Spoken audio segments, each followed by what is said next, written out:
Yes, I'm still here, Hollywood. Coming up on today's episode, over the top is a term that is often used as a kind of a slam to someone's personality. But in Hollywood, playing a role over the top can make you stand out. And if you're lucky, it could land you an iconic character part in one of the biggest shows in television history. This is Still Here Hollywood. I'm Steve Kmetko. Join me with today's guest, Elaine's boss, Jay Peterman, on Seinfeld, actor John O'Hurley. Okay, let me ask you, how, first of all, did the job on Seinfeld ever come about? Well, it was kind of a very strange, perfect storm. I was doing a sitcom on ABC called A Whole New Ball Game, which was put up by the producers of then the series Coach, which you think back, you'll remember, was a very successful series with Craig T. Nelson. Right. And they wanted to pair up a series that they could move along with Coach, and if they had to move it around, they'd take that series with them. So they would lock up a full hour of television programming. Well, they ended up moving the show, Coach, around a little bit, moved our show around a little bit, and we never found an audience. So halfway through the season, they called and said, "Don't bother coming to work. We've canceled the show," and which is the way ABC and all the other networks do it. And so I went out to dinner that night with my manager, crying in my beer, trying to take the cancellation as personally as I possibly could. And Larry David's office called and said, "We heard John's show got canceled, and we have this guest star on the show this week. I don't know if he'd like to do it, but it's a really funny, weird character that he could have a lot of fun chewing up and spitting out with the scenery." So I said to my manager, I said, "Tell him thank you, but no." And I said, I'm licking my wounds over the cancellation of the series today. And I said, I don't really want to go guest star on somebody else's show. And in truth, I had never really watched Seinfeld, even though at the time it was the #1 show. Well, come to find out, the following morning, I get a call at about 10 o'clock, and my manager says to me, "Get out of bed. I never called last night. They're waiting for you over there in an hour." So I ended up going over there, and there I was at the table read, and Seinfeld being the most disorganized show on television, they only had half the script written. And sure enough, by the end of the week and through the taping, Elaine was working for the Jay Peterman Company, and I had a job. Everybody looked at me and they said, "Well, welcome to the cast." And but it's funny. I learned a lot, because the second I finished that table read, I picked up the script and I walked away to an area that was secure. I called my manager and I said, "This is the #1 show on television." I said, "It's not funny." I said, "It's not funny." Now, what I didn't know, and it took me a while to learn, was that it wasn't Golden Girls funny. It wasn't a show that your job was to set a joke up and deliver a punchline. Set the joke up and deliver a punchline. It wasn't the way it was. Seinfeld was funny because everybody played their scenes like it was Streetcar Named Desire. Everybody was so passionate and it was like Who's Afraid of Virginia Woolf? It was like Richard Burton and Elizabeth Taylor going at each other tooth and nail.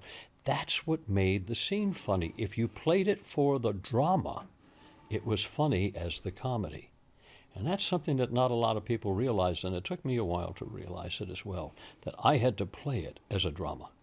And that included, the intensity of Jay Peterman for his, miswanderings around the world and his river markets that he was always traveling to and in search of an elusive swatch of corduroy and what have you. But I had to learn a new style of comedy, and that's what made Seinfeld different. Tell me about your voice. It's all mine. The irony to my voice is that mine was the last one to change in high school. I had a little voice that was like this all the way up to I was 16 years old, the fall of being 16 years old. I still had a little squeaky voice. And then all of a sudden, one day, it started to drop. And it was the happiest day of my life because it paralleled a time in entertainment when music was owned by the great DJs. The record companies didn't own music. The groups didn't own their music. It was the radio, it was the DJs on the radio station. They determined what would go on the airways. And they had these incredible, mellifluous voices and personalities. You had, people like Dick Robinson, and so my voice is changing. At the same time, I'm hearing all of these incredible voices on the radio, which is really only the mechanism that we had to really listen to popular music. And I realized that the human voice is an instrument and that it can be played. And then you cut to some years after that, and I was in college, and I was majoring in theater and minoring in opera. And then I realized, and I will underscore again, that the voice is an instrument. And if you sustain it, it's music, it's tone. If you don't sustain the tone, it's talking. So really, it was that's a long answer to your question of, tell me about your voice. Well, I'm just curious because of what I've read online, is that it's your voice that gets you a lot of your jobs. It does indeed. And I do a lot of voiceovers. I do a lot of cartoons, and they're mostly very urbane characters because I do happen to kind of have cornered the market on a style, I suppose, of speaking. I don't differentiate too much from that, but it's but on the other hand, if you were to go back into the 40s and the 50s, you would find people having my voice was pretty much commonplace because they came from the Broadway stage, they came from radio, they came from places where the voice really was the mechanism by which you communicated. You put a microphone in somebody on stage right now that is coming from any one of the sitcoms or any one of the movies you can't hear them. They have no voice. They've never learned to develop their voice. And so that's probably why I stick out, is because I took the time to learn. Have people complimented you on your voice? I have received some very nice compliments on my voice, and I cherish those. I really do, because again, it's like someone say, "Congratulations, you learned how to master your instrument." Not your domain, but your interest. That master of your domain. That was a whole different thing, a different episode. Tell me some of the characters you've voiced. You've done a lot of animated work, right? I have. There's about 15 cartoons that I've done. Some of them I remember, some of them I don't. And the reason being is when you go into a studio and you record an animated character, they may not have that the cell illustrations and what have you done for another year. So you completely forget that you did that thing, and you'll just happen to watch an animated. You go, oh, there I am. That's me. But some of the more notable ones, King Neptune on SpongeBob, which is probably one of the largest shows, I think, with Nickelodeon and the enormous success that has been. And that's carried over into its sequel, which is called Patrick. So that character lives on. I had a wonderful experience on ABC's top show called Phineas and Ferb, which I think is it's kind of Seinfeld for kids. I just think it is one of the most imaginative and funny to the bone shows, and it has nothing to do whether I'm in it or not. It was just the magic of the music and the writing of the dialogue, the construct of the story. It was just brilliant. And then there were other things that I kind of look at and I go, oh, because I remember them from being a child. I am the Phantom Blot on Mickey Mouse. Phantom Blot being nothing more than this amorphous-shaped ink stain that can kind of morph himself into different figures. And that was kind of fun because it was something that was back from the late 1930s. And then Walter Bunny on Bugs Bunny. That was kind of fun to be part of that series as well. I was Mr. Slate on Fred Flintstone, which was kind of fun. That was one of the ones. So there've been a few that kind of stick up, and then, as I say, I'm Hades and Monster High, and there's a few popular ones now, but they don't have the history that draws me back into it. Like a Bugs Bunny might have. Sure. Oh, yeah. And we'll be right back. If you'd like to be more involved with us at Still Here Hollywood, you definitely can. Just visit patreon.com/StillHereHollywood. You can support us for as little as $3 a month. You can get our episodes a day before they post anywhere else.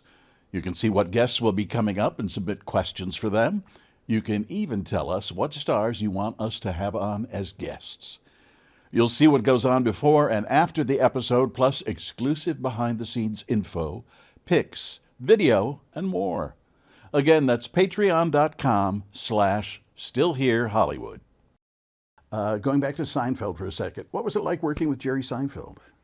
Well, I only actually worked with Jerry in one particular episode. I was always with either George or Elaine, and sometimes Kramer.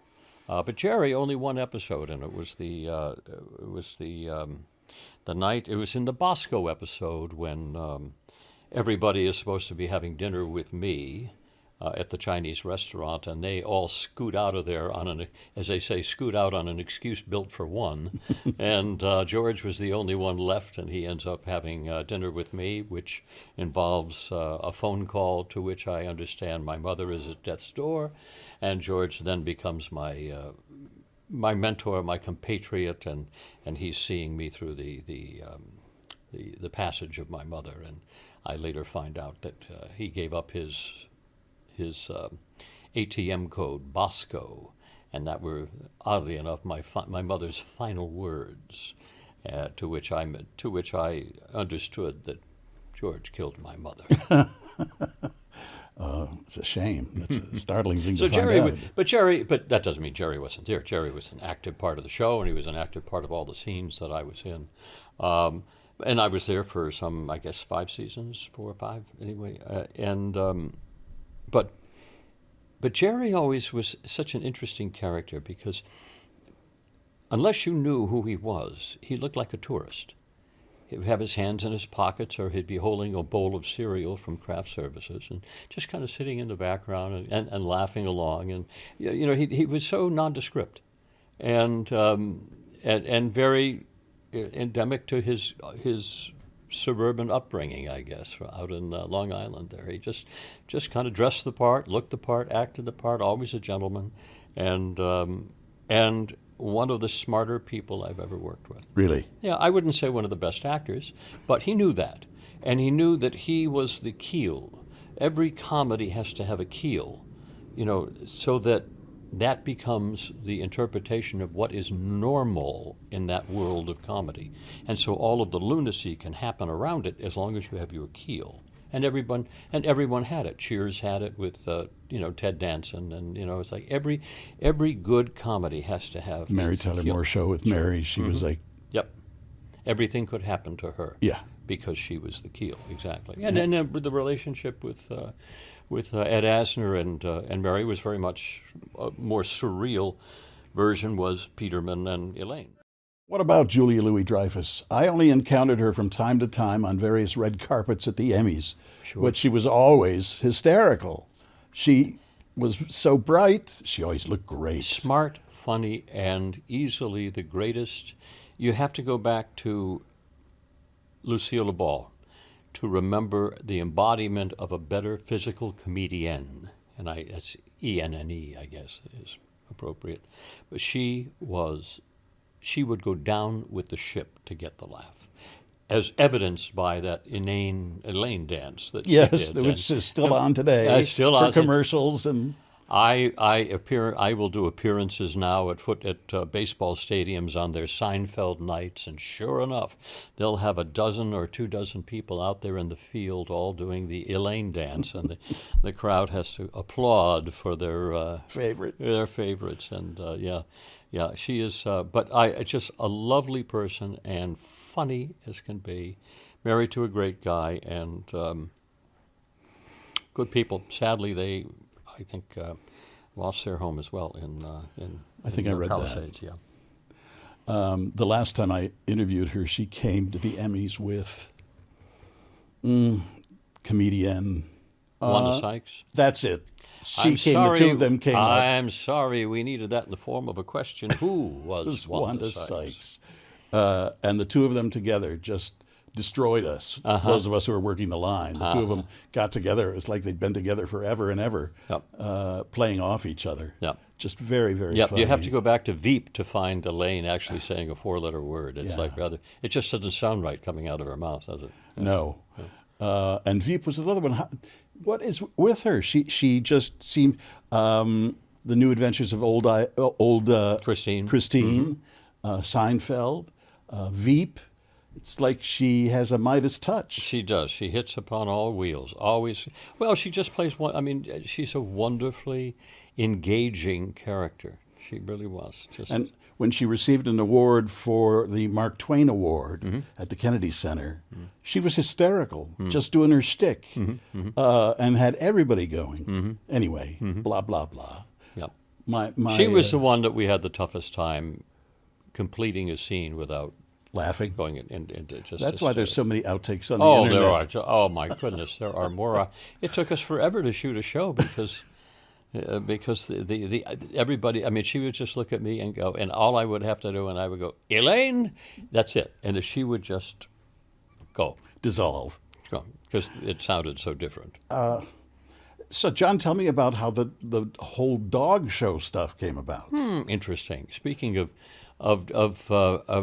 doing different things. Yes, I put my finger through the belt loops of some interesting franchises between Seinfeld and Dancing with the Stars and Family Feud, and To Tell the Truth. And I've been really lucky to be surrounded by success, and I've been really lucky to be able to sit in the same room as those people. But the dog show came about in a funny way. The head of NBC Sports, back in 2002, took home a copy of Best in Show, the movie that Christopher Guest made famous, the parody of the Westminster Dog Show. He watched it twice that weekend and was in hysterics. So John Miller, head of NBC Sports, comes into the morning meeting at NBC on Monday and says, I know what we're going to do with that 2-hour slot between the Macy's Thanksgiving Day Parade and football. We're going to do a dog show. Well, they about laughed him out of the office. But by the end of the day, he had licensed from the Kennel Club of Philadelphia the National Dog Show, one of their shows, and had contacted Purina as our presenting sponsor. And then Tuesday morning called me in L.A., and I answered the phone, and I said hello, and it was him. And he said, woof, woof. And that's how it all started. And that was 23 years ago, and normally I kill shows. They don't stay on the air that long with me.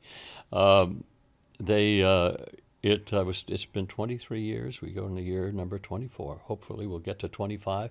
But we have, to its fairness, it's the number 2 next to the Super Bowl, the number 1 show on television. We get an audience of anywhere from 25 to 30 million people a year, and it's bewildering to us that our audience is actually growing at a time when television audiences are shrinking on individual viewing platforms. So it's just amazing to us that we have found something that is the perfect piece of programming, and God bless us, we'll be blessed with permanence. Well, dogs aren't about to go No, away they really aren't. soon. And I'll tell you, and I always say, if you're sitting there with a remote and you're just kind of doing this, and you're going around on Thanksgiving Day, and all of a sudden you see a set of puppy dog eyes, we own you. Yes, hard to turn away. Mm-hmm. What kind of dogs do you have? Well, I have two rescues now. I've had many purebreds during the years. I've always had a dog. My first, we were talking earlier about dachshunds, and you happened to have a mini dachshund, I believe, and Buddy. That was I had Taffy. Taffy was a short-haired dachshund. That was my first dog when I was 4 years old, and she was my little buddy. And now? And now I have the two rescue dogs. And you don't know what they are. We have 23andMe. Not a clue. Could not I did the tell you. 23andMe, and as I joke, Mommy swam out to meet the Navy ship because there are so many different breeds tucked in there that she could. I mean, Andy Kaufman, I think, was in there as well. I think he was one of the things that surfaced. Whoa. Have you had any bad experiences doing the dog show at all?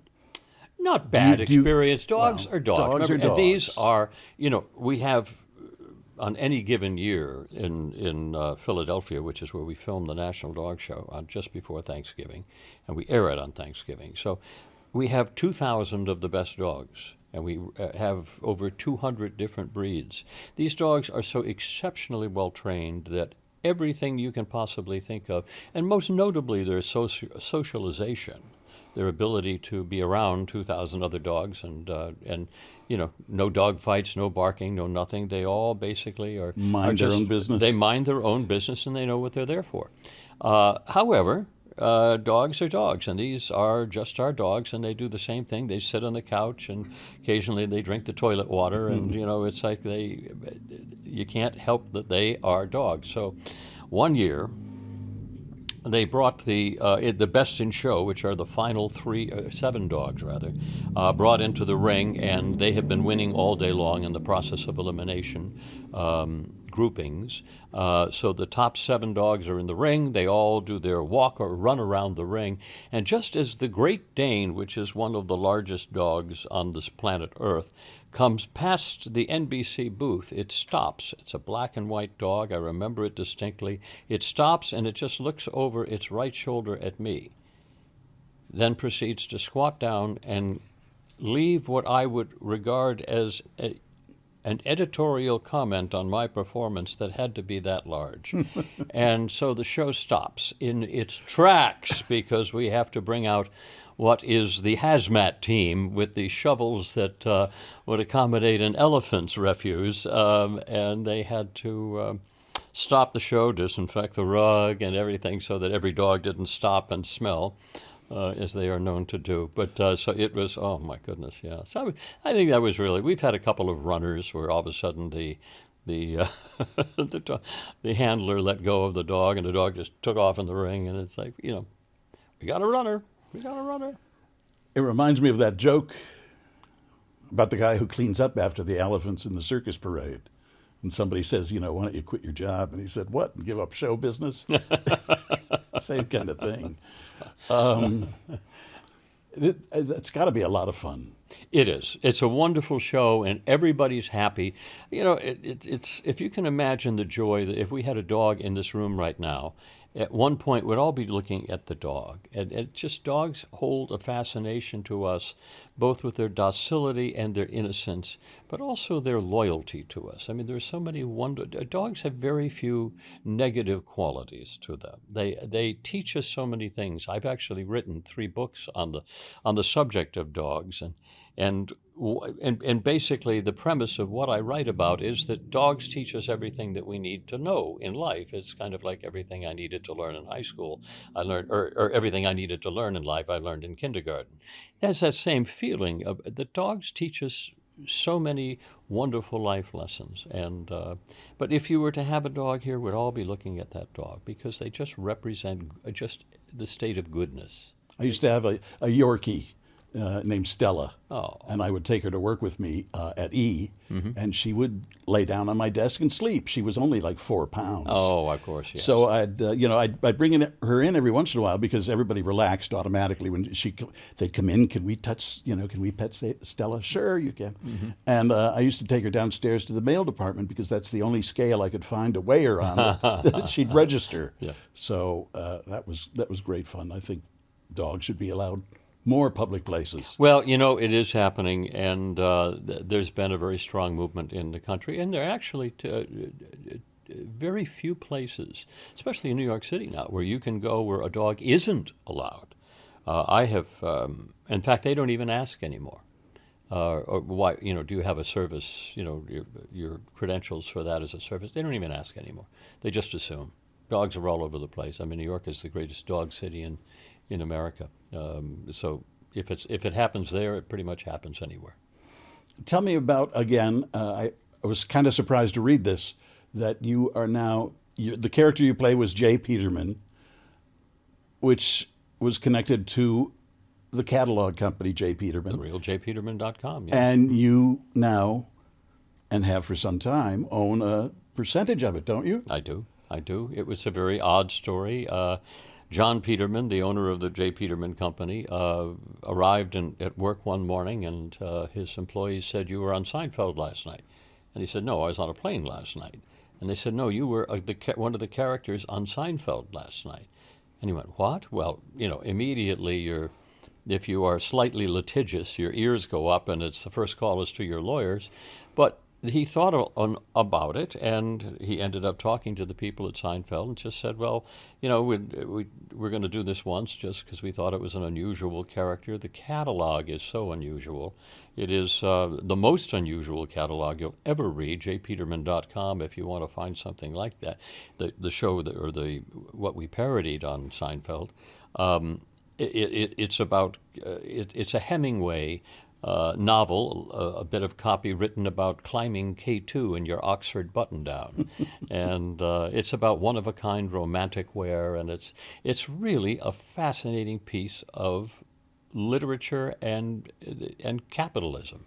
It's just beautiful merchandise, and I just found it. So anyway, long story short, he and I, because of over the years of being on Seinfeld, he and I became joined at the wrist and ankles, and we became very good friends. Well, about a year and a half after Seinfeld ended, he was about to IPO the company, and everything went belly up on him, and that's the way things happen in that world. And he went down in about 2 weeks. He didn't even see it coming. So he called me back about a year later and said, "I've got the intellectual property back. Would you like to write me a really, really large check, and we'll put the company back together again under our parallel strengths?" So I wrote a really, really large check, and since 2000, I have been part owner of the Jay Peterman catalog, and it still has been the greatest act of identity theft ever, and I'm not giving it back.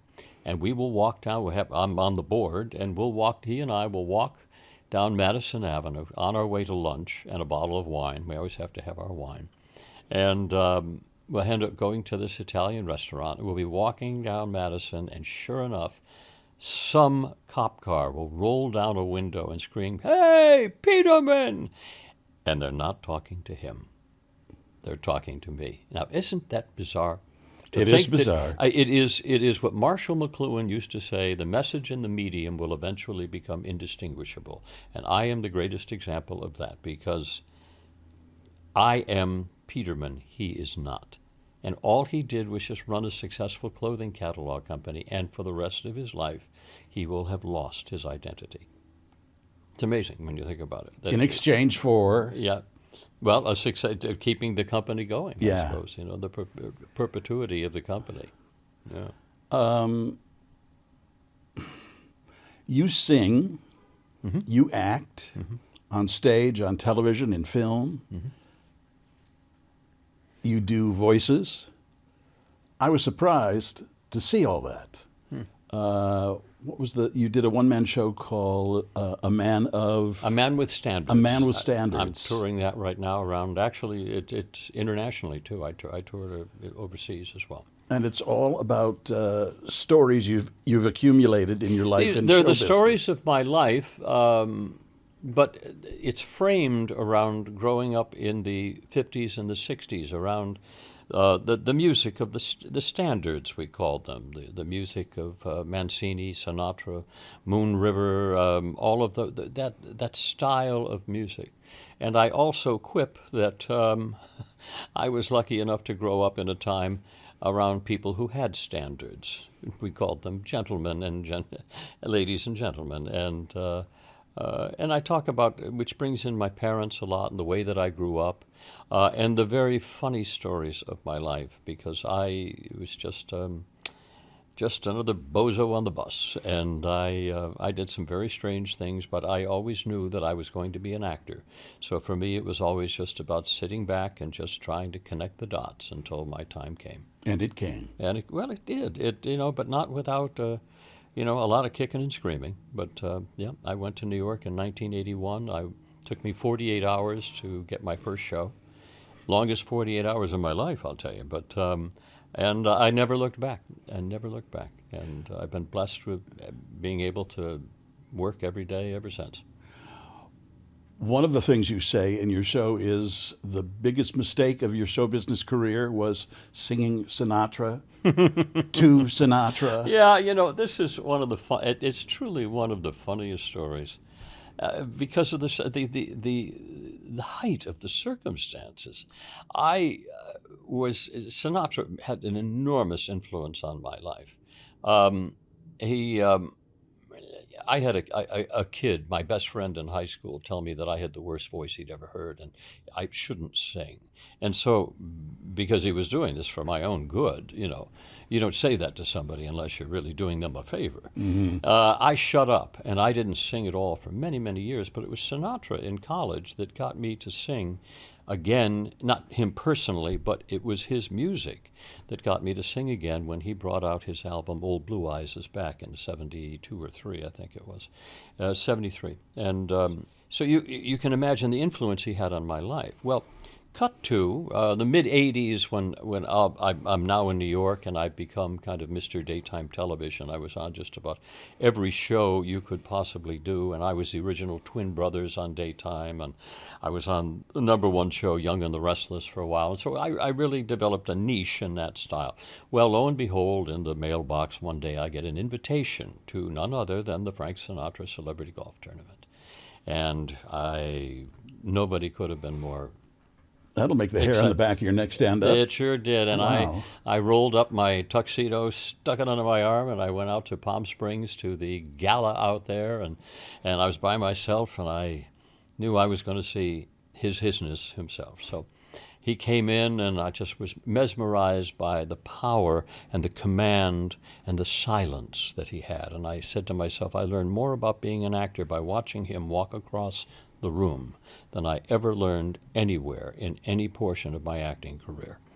Well, what I didn't realize is that we were all supposed to go back to Sinatra's house afterwards and entertain Frank. Everybody, all the celebrities, were supposed to go back. So Robert Goulet is there. He sings 45 minutes of the best ballads he's ever belted out. Buddy Hackett was there, insulting with the most obscene material I've ever heard in my life. Don Rickles insulted 2 entire zip codes. Well, it got to be about 2 in the morning, and people were kind of still there. There was still about 100 hangers-on at his house, and Frank was sitting by the piano, and he's probably on his 43rd scotch by the time I was... His pianist does this to me, because I'm the last one, easily, about 2 in the morning. And I said, oh, no. And at this point, I want to climb into my glass of Chardonnay. And I went over to him, and he says, what are you doing? So I leaned over, and I told him what I was going to do. And he looked back at me as though I had just licked his ear. And he says, okay. And he sat down and started playing. And I proceeded to do the stupidest thing I have ever done in my career. I sang Sinatra to Sinatra. And when he finished, there was absolutely not a sound in the room. There was absolute silence, and they knew I had broken the rule. And Sinatra is sitting there with his drink, and he is just running his fingers over the edge like this. And everybody's waiting for what he's going to say. And he looks up and he says, that was the song that Joe Raposo wrote for me to sing to my wife. Were you singing to my wife? I said, no, sir, I wasn't. I'm sorry. And I don't know what I said, but I grabbed my Chardonnay and I began to walk back to the wall that I had been holding up. And as I pass him, he reaches over, touches me like right there in a spot that I have not washed since. And he says, you sounded good. You sounded good. That was it. That's all I ever needed. I don't know if anybody else said anything that night, because as I stood back on that wall, I raised my glass and I thought to myself, somewhere in this world, that guy, Martin the Italian, had just dropped dead. True story. What a great story. It's a great one. And because he had such an influence on me, and I still do You know, it's funny, in my one-man show, I do the song "You Will Be My Music," which is the song that Raposo wrote for him to sing to his wife. And it's one of the greatest pieces that he ever sang. I think it's one of the best written pieces. But yeah, he had an enormous influence on my life and continues to this day. I think he had an enormous influence on a lot of people's lives. Mm-hmm. I saw him in concert with Count Basie, Mm-hmm. Ella Fitzgerald, Liza Minnelli, Sammy Davis. There wasn't a better stylist than him. And we'll be right back. Do you think that role in Seinfeld, do you think that affected your casting in any other parts, positively or negatively? Probably. Are there things that you would have liked to have done that somehow or another just haven't come through yet? No, I've had a pretty blessed career, I tell you. I've done, for 15 years I have done Billy Flynn and the musical Chicago on Broadway, over 2,000 performances. I've done over almost 2,000 performances of King Arthur and Monty Python's Spamalot, and then I did the El Gallo in the Fantastics on Broadway. So I've had a pretty nice theatrical career. Yes, it probably salted the castings, I would say, on television, because I think people kind of remembered. It's kind of like everybody remembers Newman as Newman, and you don't want to bring that character into your show. You want something new and sparky. So it might have. I'll never know, because they'll never tell you. It's like they'll never tell you the jobs that you don't get, that you weren't offered. You only know the ones you got.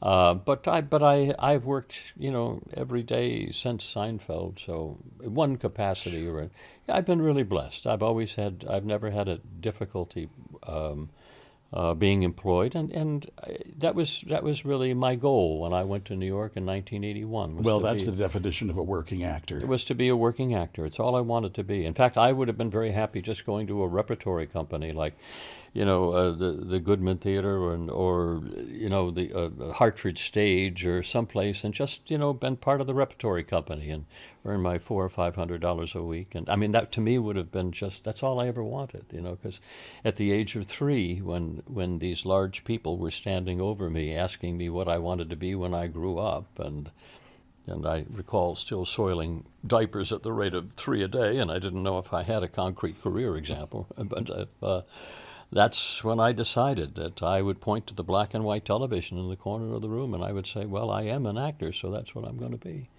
And so for me, it was always about connecting the dots. Did you come up with the personality of Peterman, or was it written that way? Oh no, that was me. That was me. I just knew.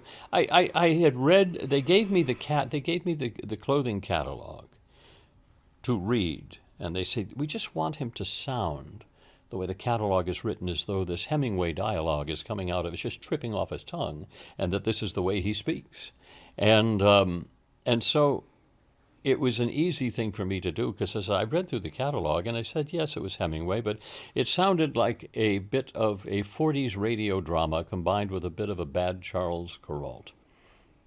And then it gave, as the history of the character went on through the show, it gave the writers a chance to write not short form, but in long form. They could write monologues. Now, sadly, most of the monologues were cut from the show, because the show, as I said, the most disorganized show, but always too long. So the first thing the editor would do is cut the Peterman monologue, and then they've got 2 more minutes to work with, and so. But there was a lot of stuff, and I'll give you an example of one monologue that was cut. It was when Rob Schneider was playing my hard of hearing assistant, and I thought that Elaine and Bob were having a little tete-a-tete on office time. And so I walk into her office, and I slap down 2 tickets to the Karamazov Circus playing Cupid, and I told her that she and Bob could knock off a little early to get ready. Well, she looked at me as though I had grown a second head, and she says, Bob? And I said, Elaine, don't worry. I, too, am no stranger to love on the clock. As a young lad, my father apprenticed me to a honey factory in Belize. The chief beekeeper was this horrible hag of a woman with gnarled teeth and a giant wart that she called a nose. Oh, she was not attractive, even by backwoods standards. But love is truly blind, Elaine. And as the days went on, working closer and closer together, that sweet smell of honey in the air, I knew I had to have that horrible creature. And I did. So you and Bob have a good time tonight. Right on the cutting room floor. We've resurrected it today. Thank you. They're fun. I enjoy them very much. And I'm trying not to laugh too hard because I lost a tooth in front. Oh, dear. Which is always attractive. Oh, I've had that myself. Oh, boy. So I enjoyed it. That's why they have super glue. That's what he used last time I was in there, and it didn't seem to hold long enough. No, I pity. I understand. I've been through. I have been through. I empathize. Smile. Smirk. Did I sit down with you at Fox once with Dorothy Lucy and Lauren Sanchez? Did we do a show? They used to have a little Hollywood show, and I was freelancing for them. And I think they asked me to sit in once, and I was pretty certain you were the guest. Might have been. Might have been during the Family Feud times. May have been, yeah. I did a lot of that during then. Boy, that show has lasted and lasted and lasted. Hasn't it? Well, Steve did a wonderful job with it. You know, he just took it. I had 5 seasons of it, and it was turning into a penis joke. And I didn't like that. And I got all the letters and saying, well, we can't show this, to our kids at 6 o'clock anymore. And I go, no, I don't. So contract came up. I was gone. They were ready to move the show to Florida, which I said perfect timing because that's where game shows go to die. And so it was a good separation of the ways. But Steve came in and really resurrected the show. And my hat's off to him. He's really given the show a sense of permanence that will go on. Yeah. It was a fun time. And I had some wonderful stories of it. I remember 2 guys that were standing at the face-off, 2 easily college graduates now, that turned into deer in the headlights. And the question was, name a classic film that begins with the letter C, to which you would say Casablanca. Chicago was named Best Picture. Yeah, exactly. Citizen Kane, Caddyshack. Caddyshack. Right. They were all up there on the board. Seabiscuit. I mean, you can't write that stuff. I mean, it was never always a source of entertainment to me. They always would give Grandma. They would always put her down in the 5th position, as though she was never going to get called on. It's like, I don't know why. So the question was, name something that you would do on a first date to make yourself seem more attractive. Now, you'd say, what would you say? Haircut, perfume, take a bath, change your clothes, whatever. I get all the way down to Grandma there. I grab her hand, and I did my little kiss on her hand. And I said, okay, we're going to think back now, you and I. What would someone do on a first date to make themselves seem more attractive? And she says, stuff your pants with a vegetable? Did she name the vegetable? I think it was, one of the heads of lettuce in the produce section, I'd say. God, that was funny. Isn't it funny? Yeah. Stuff your pants with a vegetable. Hey, is it true you won't color your hair? I never have. I did it once because I had it was a parody that we were doing of like a 40s drama. So I did it just to show them that I could, because the character was significantly younger. So I did it just that once. But no, I've never dyed my hair. Have people asked you to? No, I did. No, they never did. And I'll tell you a very funny story, because I did mention to you that back in my soap opera days, I was the first twin brothers on daytime television, preceding David Canary, who did it for many years on All My Children. Mm-hmm. But I was on the show Loving, which was also an ABC show, as a show that preceded All My Children. And I became the first two twin brothers. Well, to be a twin brother, you have to have a body double. So they had to go search New York of the extras and find somebody that was my size. And I had black hair back then, just little wisps of gray, but essentially dark hair. So they had to find somebody my size and somebody with my hair coloring, and so they could shoot over the shoulder. Well, they found a guy who was a bouncer down at the Limelight nightclub, the old church down on 19th and Madison, I think. And he became my body double. The only problem was he talked like this, and everything was like this. And I said, oh, my God. And so he was doing all of my other lines, the twin brothers lines, while I was doing the other brothers lines. And it drove me absolutely nuts because, I'm a urbane type of character, and I'm listening to this bastardization of what I'm supposed to be saying, and I couldn't. It took me so far out of the character. I said to the producer, "Tell him to shut up, please. I can't." I said, "Be polite," and he's a nice guy. I said, "Don't hurt his feelings, but tell him to shut up. Don't let him talk. I'll just figure the spacing out myself." And so that's the way we ended up doing. So he never bothered opening his mouth. But when he finished, he would say, "Are they finished with me?" I said, "Yes, I think they are. They're all set. You can head back to your dressing room." He says, "Okay, good. He says, I'm kind of in the middle of my play right now." I said, "What?" He says, I'm writing a play about my life." I said, well, good for you. It was Chazz Palminteri. Really? He was my body double all those years, and he wrote Bronx Tale in the dressing room while he was my body double for Loving. Isn't that funny? Should have hit him up for a part. No. To this day, I'll see him across the room, and it's like you go, who knew? Who knew? Who knew? We don't look that much like each other anymore. So we kind of took a year off. He has a nose that goes like this. Well, it's just through years of conditioning. Yeah. Thank you, John. Great to be with you. For coming in. I really appreciate it. Thank you. Very nice of you to do this. Absolutely. A lot of fun. Still Here Hollywood is a production of the Still Here Network. All things technical run by Justin Zangerly. Theme music by Brian Sanashin. And executive producer is Jim Lichtenstein.